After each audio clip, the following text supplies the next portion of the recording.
الحمد لله نحمده ونستعينه ونستغفره ونؤمن به ونتوكل عليه ونعوذ بالله من شرور أنفسنا ومن سيئات أعمالنا من يهده الله فلا مضل له ومن يضلله فلا هادي له ونشهد أن لا إله إلا الله وحده لا شريك له ونشهد أن سيدنا ومولانا محمدا عبده ورسوله أما بعد أعوذ بالله من الشيطان الرجيم بسم الله الرحمن الرحيم وقل جاء الحق وزهق الباطل إن الباطل كان زهوقا وننزل من القرآن ما هو شفاء ورحمة للمؤمنين ولا يزيد الظالمين إلا خسارا وقال النبي صلى الله عليه وسلم كن في الدنيا كأنك غريب أو عابر سبيل أو كما قال عليه الصلاة والسلام۔ محترم بزرگوں اور دوستوں، اللہ پاک کا احسان ہوا کہ اللہ رب العزت نے ہم سب کو جمعہ جیسی اہم عبادت کے لیے جمع فرمایا۔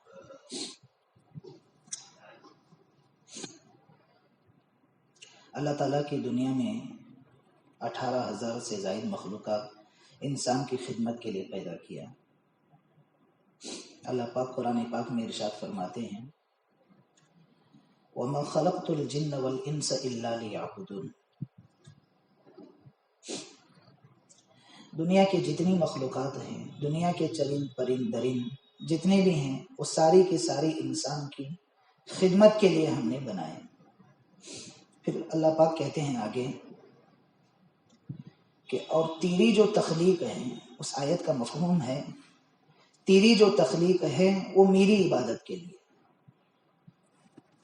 تو اس آیت سے معلوم ہوتا ہے کہ آدمی کی سرشت میں، آدمی کی طبیعت میں اللہ پاک نے عبادت کو لازم اور ملزوم کی طرح رکھا ہے۔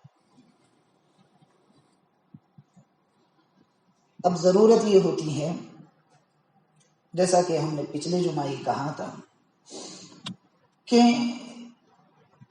جس طبیعت کو اللہ پاک نے ہماری پیدائش میں بنایا ہے، اس کو اب ہم محنت کے ذریعے سے، مجاہدے کے ذریعے سے اس کو آباد کریں، اور 1,24,000 کم و بیش اور 1,25,000 کم و بیش انبیاء علیہ الصلاۃ والتسلیم کی آمد بھی دنیا میں اسی طبیعت کو بنانے کے لیے ہوئی ہے۔ بقول مفتی تقی عثمانی دامت برکاتہم العالیہ کہ اس آیت سے معلوم ہوتا ہے کہ اللہ پاک نے آدمی کی طبیعت میں عبادت کو لازم رکھ دیا۔ اب طبیعت کو بنانا بڑا مشکل کام ہوتا ہے۔ وہ ہے نا، فارسی کا شعر ہے جبل گردر جبل لا گردر گل محمد نمی گردر، یعنی اس کا خلاصہ یہ ہے کہ سب کچھ دنیا میں ہو سکتا ہے، پہاڑ بھی، جبل گردر پہاڑ ہٹ سکتا ہے، لیکن حضرت انسان کی طبیعت نہیں بدلتی۔ گل محمد یعنی حضور کا پھول، یہ کبھی اپنی فطرت سے نہیں بدلتا۔ یعنی خلاصہ اس فارسی شعر کا یہ ہے کہ آدمی کی طبیعت عبادت کو نہ چاہے گی، پھر بھی اس کو کرنا پڑے گا۔ ٹھنڈی کے ایام ہیں، نفس پر بار گزر رہا ہے، صبح صبح کے وقت میں اٹھ کر وضو کرنا آدمی کی طبیعت پر گرا گزر رہا ہے، پھر بھی جبل گردر نمی گردر گل محمد نمی تلل، کہ پھر بھی آپ کو آنا پڑے گا، وضو کرنا پڑے گا، اللہ کے یہاں آپ کو اپنا سر جھکانا پڑے گا۔ تو خلاصہ اس آیت کا یہ نکلا کہ اللہ پاک نے آدمی کی طبیعت میں عبادت کو لازم قرار دیا ہے۔ شیطان کے اللہ کی دربار میں راندہ درگاہ ہونے کی سب سے بڑی وجہ تھی کہ اس نے عبادت کا سرے سے انکار ہی کر دیا۔ عالم بہت بڑا تھا، کہتے ہیں کہ اس میں 3 عین بڑے اللہ پاک نے رکھے تھے۔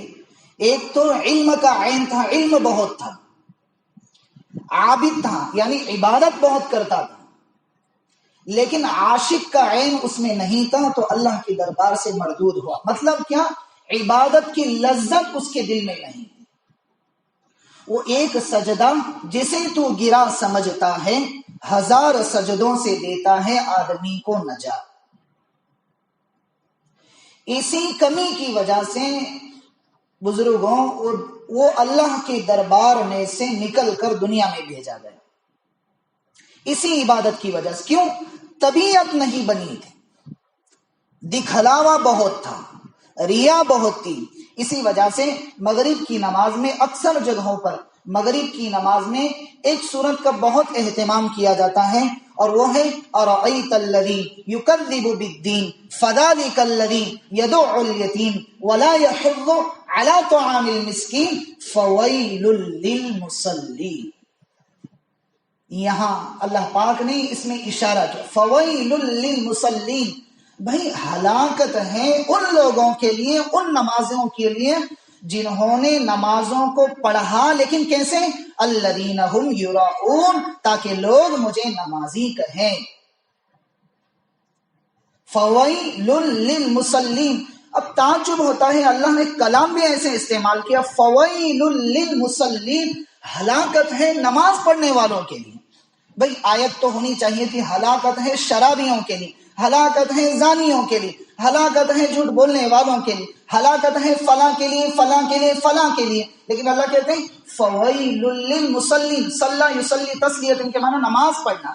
تو اب تعجب ہوتا ہے جب سننے والا سنتا ہے اس آیت کو تو فویل للمصلین، بھئی نمازیوں کے لیے ہلاکت نہ، ایسی نماز کہ جس نماز میں ریا داخل ہو جائے، یعنی آدمی کی طبیعت نہیں بنی ہے۔ خلاصہ اس آیت کا کہ طبیعت پر بار گزر رہا ہے۔ فویل للمصلین الذین هم عن صلاتهم ساہون الذین هم یراؤون ویمنعون الماعون، کہ خرچ کرنے کی جگہوں پر خرچ نہیں کرتا ہے، جہاں نہ کرنا ہے وہاں بہت زیادہ کرتا ہے۔ آپ دیکھیے ہمارے مسلمانوں کی شادیاں فضول خرچیوں سے بھری پڑی ہیں، تو اللہ کہتے ہیں فویل للمصلین، کہ جن جگہوں پر اس کو کہا گیا وہاں نہ لگائے، اور جہاں منع کیا گیا وہاں زیادہ لگائے۔ نماز پڑھنے کے لیے کہا گیا تو وہ دکھلانے کے لیے نماز پڑھ رہا ہے، الذین هم یراؤون ویمنعون الماعون، اور دینے والوں کو دیتا بھی نہیں۔ تو ساری ان آیتوں کا خلاصہ اللہ پاک مغرب کی نماز میں اہتمام سے اس سورت کو کیوں کہا اپنی نبی کی زبانی، تاکہ نماز پڑھنے والوں کو اس کی تاکید معلوم ہو، اس کا اہتمام معلوم ہو کہ نماز کا پڑھنا، زکوٰۃ کا ادا کرنا، حج کی ادائیگی کرنا، فرائض کی ادائیگی کرنا، اوابین پڑھنا، چاشت پڑھنا، یہ سارا کا سارا نظام طبیعت پر بار ہوتا ہے، طبیعت کے اوپر شاخ گزرتا ہے، لیکن پھر بھی ہمیں اس کے اہتمام میں دریغ نہیں کرنی چاہیے۔ اسی وجہ سے میں نے آیت پڑھی کہ اتلو ما اوحی الیک من الکتاب واقم الصلاۃ، میرے نبی تم ساری امت کو یہ پیغام دو کہ نمازوں کا خاص اہتمام ہو جائے۔ تو پہلی چیز جو ہمیں سمجھنی ہے کہ اللہ پاک کی دربار سے جو شیطان مردود ہوا، اللہ پاک کی دربار سے جو اسے نکالا گیا، سب سے بڑی وجہ تھی کہ اس نے نمازوں کا انکار کیا، سجدے کا انکار کیا، مطلب نمازوں کا انکار کیا۔ دوسری چیز سمجھنی ہے کہ عبادت کہتے کسے ہیں؟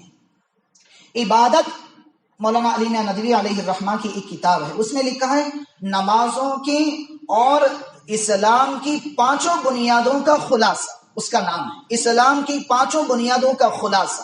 اس میں لکھا ہے کہ نماز کے 200 سے زائد فوائد اللہ پاک نے قرآن میں لکھے ہیں، لیکن ان فوائد میں سے ایک فائدہ اس کو یہ ہوتا ہے کہ اس کا تعلق اس کے رب سے مضبوط ہو جاتا ہے، اور یہی خلاصہ ہے دین کی ساری خدمتوں کا، یہی خلاصہ ہے ساری دینی فکروں کا، کہ بندے کا تعلق اس کی رب سے کسی بھی اعتبار سے جڑ جائے۔ بھئی 4 مہینے کیوں لگا رہے ہیں؟ اللہ سے تعلق مضبوط ہو جائے۔ 40 دن کیوں لگا رہے ہیں؟ اللہ سے تعلق مضبوط ہو جائے۔ اسی وجہ سے حضرت جی مولانا یوسف صاحب رحمۃ اللہ علیہ کا جملہ یاد آ گیا کہ آپ فرمایا کرتے تھے اجتماعات میں، اور مولانا انعام الحسن اپنے گجرات کا جو علاقہ ہے، بھول گئے ہم، بھوپال کے قریب قریب کوئی علاقہ ہے ادھر کے حصے میں، بروڑا کے اجتماع میں مولانا انعام الحسن رحمۃ اللہ علیہ نے کہا تھا، بھائی ہماری ساری محنتوں کا اور جد و جہد کا خلاصہ یہ ہے کہ بندے کا تعلق اس کے رب سے جڑ جائے بس۔ تو دین کی ساری خدمتوں کا، دین کی ساری محنتوں کا، دین کی ساری بنیادوں کا، مدارس، خانقاہیں، دعوت و تبلیغ، مکاتب اور اللہ والوں کی صحبتیں، ذکر کی مجلسیں، ان ساری چیزوں کا خلاصہ ہے کہ رب سے بندے کا تعلق جڑ جائے۔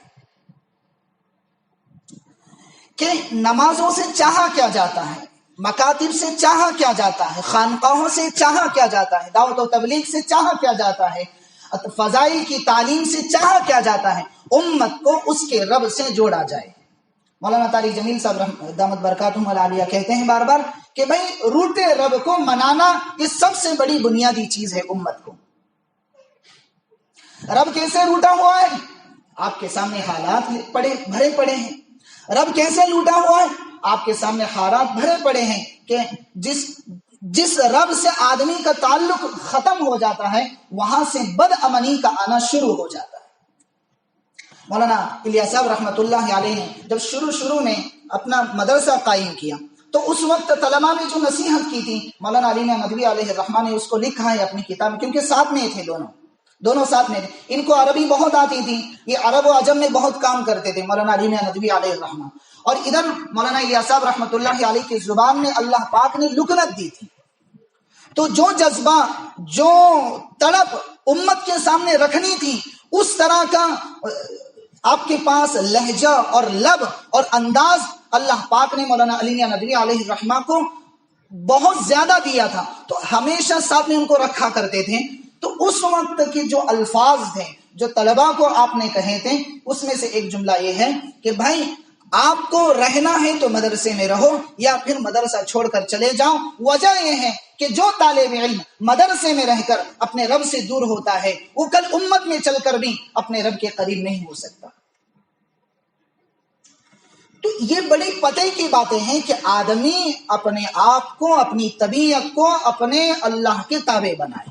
طبیعت چاہے گی نہیں، کیونکہ معلوم ہے انسان کی طبیعت میں اللہ نے 4 مادے رکھے، ہوا کا مادہ، آگ کا مادہ، پانی کا مادہ، مٹی کا مادہ۔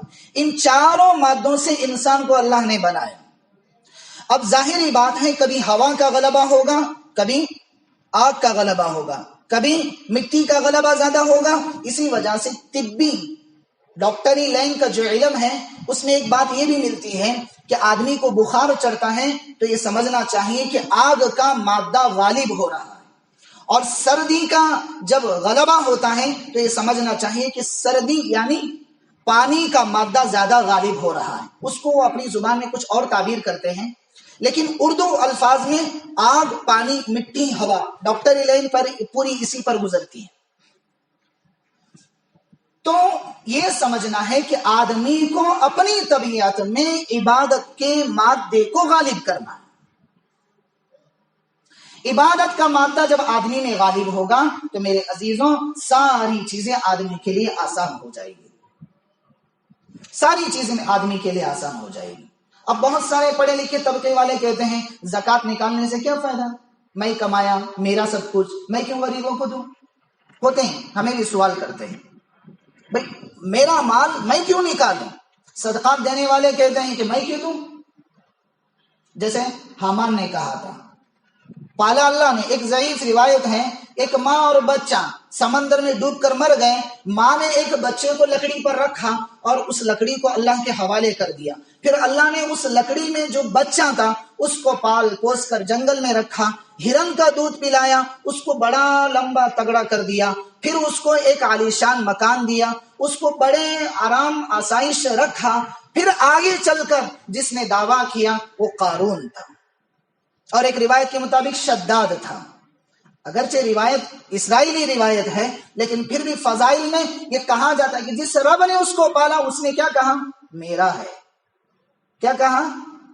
میرا ہے. اگر اللہ چاہتے تو وہی سمندر میں جہاں ڈوب رہا تھا وہی ڈوبا دیتے، لیکن اس کو پال کر پوس کو بڑا کر کے اس کی زبان سے یہ کہلوایا کہ کل قیامت کی صبح تک لوگ دنیا میں آتے رہیں گے، ایسے دعوے ہوتے رہیں گے، میرا ہے میرا ہے میرا ہے، اور ناگن کی سانپ کی طرح بن کر اس پر بیٹھیں گے اور بیت المال کو اپنے من چاہی زندگی کے مطابق گزاریں گے، استعمال میں لائیں گے. تو اس طرح سے ان لوگوں کے لیے پیغام اللہ پاک نے کیا دیا کہ ایسے دعوے بھی دنیا میں ہوتے رہیں گے. اس کو اس کی منزلوں کے ساتھ میں، اس کے اپنے سامان کے ساتھ میں، اس کو اس کی دولتوں کے ساتھ میں زمین میں دھسا کر دکھا دیا، اور برموڈا آپ کے لیے مثال بن کر رہ گیا.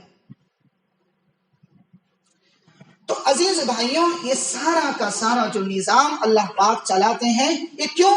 کہ انسان کی طبیعت، انسان کی فطرت یہ بن جائے کہ وہ اپنی من چاہی زندگی کو چھوڑ کر رب چاہی زندگی گزارنے والا بن جائے.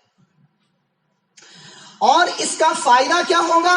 آپ دیکھیے امت کی حالات. ناچنے والی کیوں ناچ رہی ہے؟ گانے والا کیوں گا رہا ہے؟ ایسی ایسی آواز والے دنیا میں بھرے پڑے ہیں. اگر وہ قرآن مجید کو پڑھنا شروع کریں تو میرے عزیزوں ساری دنیا میں اسلام کے لہریں چلیں. قاری عبد الباسط 1999 کے آدمی ہیں. 1992 میں انہوں نے قرآن پاک کی تلاوت شروع کی. آواز بہت بہترین تھی. دیکھیے آج بھی آپ قاری عبد الباسط کو سرچ کریں، ایسی آپ چہرے پہ ایک بال داڑھی کا نہیں، لیکن ایسی سریلی آواز ہے، اللہ اکبر، سننے والا بھی رونا شروع کر دیتا. ایسی آواز. کیا آج امت میں ایسی آواز نہیں ہے؟ بھرے پڑے ہیں ایسی آواز والے. مسلمان ناچنے والا مسلمان، گانے والا مسلمان، گانے والی مسلمان. تو امت کا سرمایہ کہاں لگ رہا ہے؟ معلوم ہوا کہ آدمی کی طبیعت نہیں بنی ہوئی ہے. آدمی نے سمجھ ہی غلط چکا ہے کہ مجھے پیدا کرنے والا کوئی ہے، مجھے بنانے والا کوئی ہے. اور جنہوں نے اس کو سمجھا ہے، میرے عزیز بھائیوں، دنیا کی بڑی بڑی سلطنتیں بھی ان کی ٹھوکروں میں آ کر رکھ دی تھی. آپ دیکھیے صحابہ کی تاریخ پڑھیے. حضرت ابی بن کعب کو اللہ نے حضور کی زبانی سے کہا کہ کعب کو کہو کہ میرا قرآن پڑھے. کوئی معمولی بات ہے؟ جس کی زبان سے کلام نکلا ہو، قرآن پاک جن کی ذات سے نکلا ہو، وہ رب خود کہہ رہا ہے کہ کعب کو کہو کہ میرا قرآن پڑھے. اور آج ہمارا حال کیا ہے؟ ایک سورت اگر ہماری لمبی ہو جاتی ہے تو امام کو پیچھے کوسنا شروع کر دیتے. ایک رکعت اگر 2 منٹ ادھر ادھر ہو جاتے ہیں تو امام کے پیچھے تانوں کی برسات ٹرک کے ٹرک بھرے کھڑے رہتے ہیں. اور وہاں کیا ہو رہا ہے؟ ابی بن کعب سے کہو کہ میرا قرآن پڑھے. حضور نے جب دیکھا الف لام میم ذالک الکتاب لا ریب فیہ، جب پڑھنا شروع کیا تو حضور کی آنکھوں سے آنسو آنا شروع. کہا یا رسول اللہ، قرآن آپ پر نازل ہوا، اللہ نے آپ پر نازل کیا، میں تو آپ کا غلام ہوں، آپ کیوں روتے ہیں؟ کہنے لگے کعب تیری آواز پر میں قربان ہوں کہ تیری آواز سننے کے لیے میرا رب 7 آسمانوں سے حکم دے رہا. اور آج ہماری نسلیں دیکھیے، گانے میں ایوارڈ دیے جاتے ہیں، چھوٹے چھوٹے بچے جن کو شعور نہیں، اور ہماری بہنیں بھی اس کو دیکھتی بیٹھی رہتی.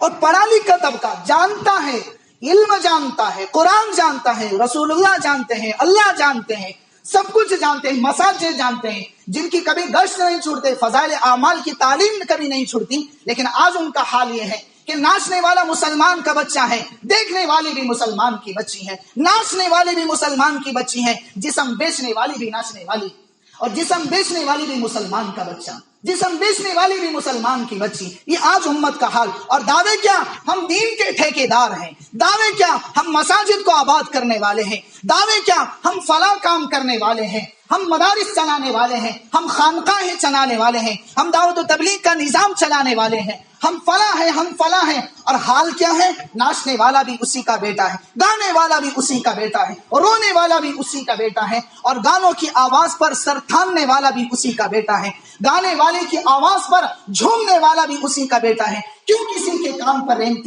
جو نہیں رینگتے ہیں؟ کیوں کسی کو سمجھایا نہیں جاتا؟ کیوں کہا نہیں جاتا کہ تیری اچھی آواز کو تو کلام میں استعمال کر؟ کیوں نہیں کہا جاتا ان چھوٹے چھوٹے بچوں کو کہ اپنے مکاتب میں انہیں داخل دلوا کر ان کی صحیح تربیت کیا جائے، ان کی آواز پر محنت کیا جائے اور انہیں قرآن کریم کی تعلیمات سے آباد کر کے انہیں سمجھایا جائے کہ جو اللہ ابی بن کعب کو 1450 سال پہلے حکم کر سکتے ہیں وہ اللہ آج بھی حکم کر سکتے ہیں۔ جو اللہ ابو موسیٰ اشعری رضی اللہ عنہ کے قرآن کو سن کر اللہ آسمانوں سے فیصلے اتار سکتے ہیں وہ اللہ آج بھی کر سکتے ہیں، لیکن ضرورت یہ ہے کہ جو دماغوں کو گھسا ہوا ہے کہ ہم دین کے ٹھیکیدار ہیں، پہلے اس کو نکالنا پڑے گا۔ جو دماغ میں گھسا ہوا ہے کہ ہم حاجی صاحب ہیں، پہلے اس کو نکالنا پڑے گا۔ جو دماغ میں گھسا ہوا ہے کہ ہم مولانا صاحب ہیں، ہمیں کیا ضرورت ہے، پہلے اسے نکالنا پڑے گا۔ جو دماغ میں گھسا ہوا ہے کہ ہم خانقاہیں چلانے والے ہیں، پہلے اس کو نکالنا پڑے گا۔ جو دماغ میں گھسا ہوا ہے کہ ہم مدارس چلانے والے ہیں، پہلے اس کو نکالنا پڑے گا اور دین کی صحیح فکروں کو لے کر اور دنیا میں چل پھر کر یہ پیغام دینا ہوگا کہ آج بھی امت کو آپ کی دعاؤں کی ضرورت ہے، آج بھی امت کو ایسے ٹیلنٹ بچوں کی ضرورت ہے جو قرآن کریم کو اچھی آواز میں پڑھنے والے ہوں۔ آج بھی امت کو آپ کی ایسی دعاؤں کی ضرورت ہے کہ آپ کی دعاؤں کی بدولت اللہ ملک کے حالات کو درست کر سکے۔ آج بھی امت کو ایسے نوجوانوں کی ضرورت ہے کہ جن کی عبادتوں کو دیکھ کر اللہ پاک آسمانوں سے فیصلے اتارنے والے ہوں۔ آج ضرورت ہے، لیکن امت کہاں لگ گئی؟ ایک تو محنت اندرونی گراؤنڈ ہو رہی ہے اور ایک محنت باہر سے ہو رہی ہے، ساری طرف سے مسلمان بیچ میں پھنسا گئے۔ نہ بتانے والے بتاتے ہیں اور نہ سمجھنے والے جا کر سمجھتے ہیں، جس کی وجہ سے میرے عزیزوں یہ سارا کا سارا ماجرا اور یہ سارا کا سارا نظام آج ہمارے سامنے آ گیا۔ اے میرے ہم نشین چل کہیں اور چل، اس چمن میں اب ہمارا گزارا نہیں۔ بات پھولوں کی ہوتی تو سہ لیتے ہم، اب تو کانٹوں پہ بھی حق ہمارا نہیں۔ دیکھتے دیکھتے عظمتیں لٹ گئیں، عزتیں بک گئیں، ایسے جینے سے بہتر ہے مر جائے ہم۔ میرے عزیز بھائیوں، یہ صحیح اسلام، یہ صحیح دین اکابر علماء کی صحبتوں میں بیٹھ کر، قرآن کریم کی تعلیمات میں بیٹھ کر، قرآن کریم کے حلقوں میں بیٹھ کر سمجھنے کی آج امت کو ضرورت ہے۔ دیکھیے NRC کیا ہوا، سارا ملک ستیہ ناش ہو گیا۔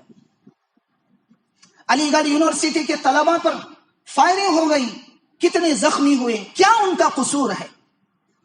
لیکن میرے عزیزوں قصور ان کا نہیں ہے، قصور جاوید کا ہے کہ کیوں اس نے 2 آنسو نہیں بہائے ان کے لیے۔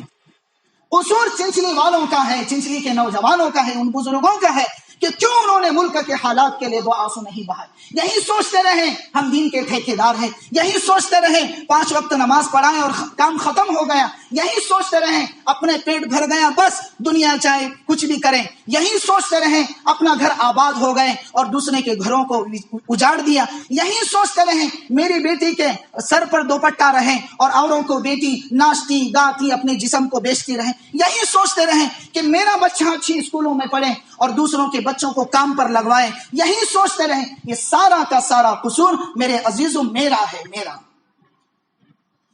یہ میرا قصور ہے جو آج ملک کے حالات کو اس طرح سے ہمیں دیکھنے پڑ رہے ہیں۔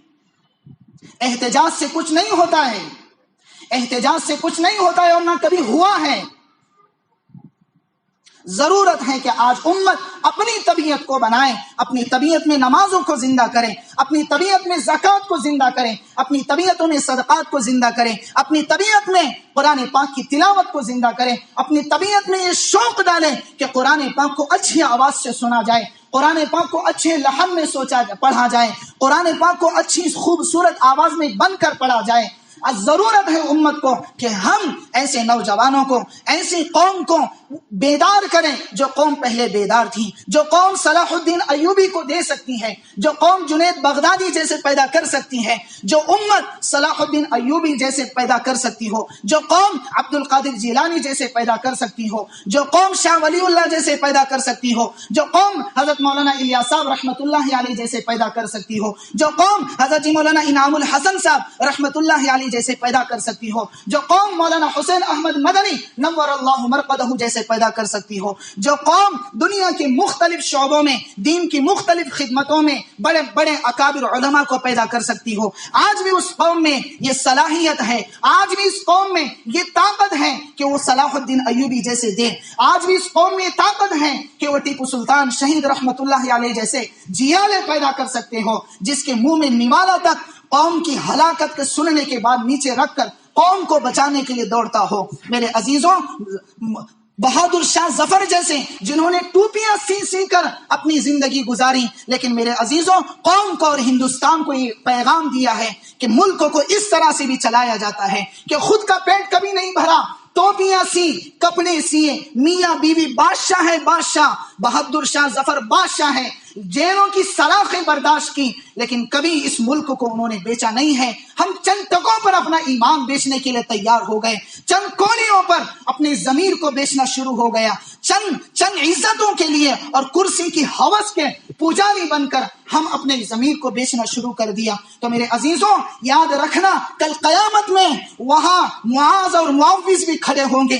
14 سال کے بچوں نے ایڑیوں پر کھڑے رہ کر حضور کو کہا تھا، یا رسول اللہ ہم بھی جہاد کے لیے تیار ہیں، ہم بھی آپ کی خدمت کے تیار ہیں، ہم بھی آپ کے ساتھ میں لڑنے کے لیے تیار ہیں، ہم بھی آپ کی مدد کے لیے تیار ہیں۔ میرے عزیزوں یاد رکھنا، وہ صلاح الدین ایوبی جس نے اپنی نسل کی پرواہ نہیں کی ہے، اپنی جان کی پرواہ نہیں کی ہے، وہ ٹیپو سلطان شہید، وہ کل قیامت میں کالر پکڑ کر کہے گا، حسین احمد مدنی کل کہیں گے، اور یاد رکھنا نواز رسول بھی یہ کہیں گے کہ ہم نے سر کٹا کر اپنے نانا کے دین کو بچایا ہے۔ آج ضرورت ہے میرے نوجوانوں، آپ کو اپنے آپ کو اپنے اللہ کے تابع بنا کر اپنی طبیعت میں نمازوں کو زندہ کریں، اپنے آپ کو اپنے اللہ اور اس کے رسول کے تابع بنا کر، اپنے آپ کو اللہ اور اس کے رسول کے تابع بنا کر اپنی زندگی کے رخ کو بدلنے کی ضرورت ہے۔ خواب غرگوش میں بہت سو گئے، اب ضرورت ہے جاگنے کی، اب ضرورت ہے نمازوں کو زندہ کرنے کی، اب ضرورت ہے زکوٰۃ کو زندہ کرنے کی، اب ضرورت ہے صدقات کو زندہ کرنے کی۔ کہنے والا کہہ کے تھک گیا، پھر بھی آج تک کوئی رینگ نہیں رینگتی ہے، کوئی جو تک کانوں میں نہیں رینگتا ہے، کوئی صدائے باز گشت ہے، کوئی نوائے باز گشت ہے، کوئی کہنے والا کہہ رہا ہے۔ میرے عزیز بھائیوں، اپنے آپ کی طبیعت میں دین کی صحیح فکروں کو زندہ کریں، اپنے آپ کو اپنے اکابر علماء کے تابع بنا کر زندگی گزارے، نمازوں کو سیکھیں، جا کر نماز کی صحیح، بعض لوگوں کو تعجب ہوتا ہے 1 سیکنڈ 2 سیکنڈ میں 4 رکعت مکمل ہو گئی، اور قرآن پڑھنے والے بھی کھجاتے بھی رہتے ہیں، پڑھتے بھی رہتے ہیں، بات بھی کرتے رہتے ہیں، تلاوت بھی کرتے رہتے ہیں۔ یہ سارا کیا نظام بن گیا امت کا؟ میرے عزیز بھائیوں، ہمارے آپ سے التجا ہے کہ آپ صحیح دین کی فکروں کے ساتھ میں، صحیح اسلام کی سمجھ کے ساتھ میں، ہمارے پاس وقت نہیں ہے ورنہ آپ کو میں کچھ باتیں اور بھی سنا دیتا۔ ہمارا دل دکڑا ہے کہ دل کے پپھولے جل اٹھے سینے کے داغ سے، اس گھر کو آگ لگ گئی گھر کے ہی چراغ سے، بس ہماری آخری بات ہے۔ میرے عزیز بھائیوں، اپنی طبیعت میں نمازوں کو زندہ کریں، اپنی طبیعت کو اللہ اور اس کے رسول کے تابع بنائیں، اپنے آپ کو گناہوں سے اجتناب کریں، اپنے آپ کو گناہوں سے اجتناب کروا کر اپنی زندگیوں میں اللہ اور اس کے رسول کے پیغامات کو زندہ کریں۔ دین کی جتنی شعبے ہیں، دین کی خدمت کے جتنے شعبے ہیں، چاہے خانقاہیں ہو، چاہے مکاتب ہو، چاہے مدارس ہو، چاہے دعوت و تبلیغ ہو، جس اعتبار سے دنیا میں جتنی خدمتیں ہو رہی ہیں اس کا ساتھ دیں، اس کی حفاظت کریں۔ آج یہ لڑائی جھگڑے کا وقت نہیں ہے، آج ان چیزوں کو بچانے کا وقت ہے۔ مولانا علی میاں ندوی علیہ الرحمہ نے ایک جملہ کہا تھا، او ہندوستان والوں میری یہ بات سن لو کان کھر، ایک وقت آئے گا تمہارے مدارس پر تالے لگائے جائیں گے، ایک وقت آئے گا تمہاری مساجد کو تالے لگائے جائیں گے، ایک وقت آئے گا تمہارے مکاتب کو بند کرایا جائے گا، ایک وقت آئے گا تمہاری خانقاہوں کو بند کرایا جائے گا۔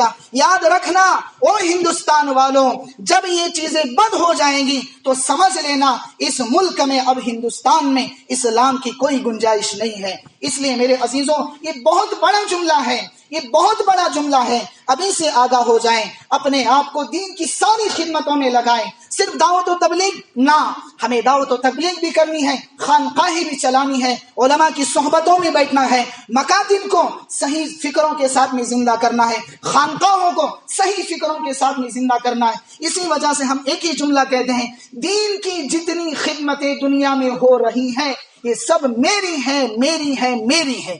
اس لیے یہ طے کریں کہ جتنی کوششیں دین کی آج دنیا میں ہو رہی ہیں سب کو ہم آباد کریں گے، سب کے لیے دعائیں کریں گے، سب کی دعا لے کر اپنے آپ کو، اپنی طبیعت میں دین کو صحیح آباد کرنے کی اور اپنے آپ کی طبیعت میں نیکی کو آباد کرنے کی کوشش کریں۔ انشاءاللہ اللہ کی ذات سے امید ہے اللہ پاک ہمارے ملک کے حالات کو بھی درست کرائیں گے، گھر کے حالات کو بھی درست کرائیں گے، بستی کے حالات کو بھی درست کرائیں گے، گھروں کو بھی آباد کریں گے، ملک کو بھی آباد کریں گے، آپ کے مکاتب، خانقاہیں، دعوت و تبلیغ، مساجد سب کو آباد کریں۔